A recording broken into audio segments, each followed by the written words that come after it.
Morocco నుంచి వేలాది మంది వలసదారులు అక్రమంగా ప్రవేశించేందుకు ప్రయత్నిస్తున్న వేళ స్పెయిన్ ప్రభుత్వం సైన్యాన్ని రంగంలోకి దించింది.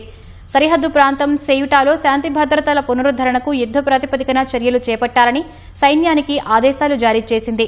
సెయుటాలో పరిస్థితి పూర్తిగా అదుపు తప్పిందని స్థానిక అధికారులు ఒకరు తెలిపారు. వేలాది మంది వలసదారులు దూసుకురావడంతో సరిహద్దు నిర్వహణ వ్యవస్థ కుప్పకూలిందని చెప్పారు. బుధవారం పలువురు వలసదారులు మొరాకోలోని ఫిడ్నిక్ పట్టణం నుంచి సుమారు 5 కిలోమీటర్ల మేర సముద్రంలో ఈదుకుంటూ స్పెయిన్ భూభాగానికి చేరుకున్నారు.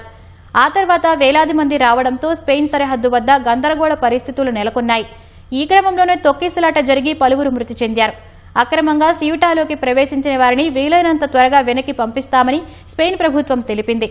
మరోవైపు ఈ పరిణామాలపై ఇటలీ ప్రధాని జార్జియా మెలోని తీవ్రంగా స్పందించారు. తమ దేశ పౌరుల భద్రత కోసం స్పెయిన్లో ఉన్న ఓపెన్ బార్డర్ ఒప్పందాన్ని నిలిపివేస్తామని ఆమె హెచ్చరించారు.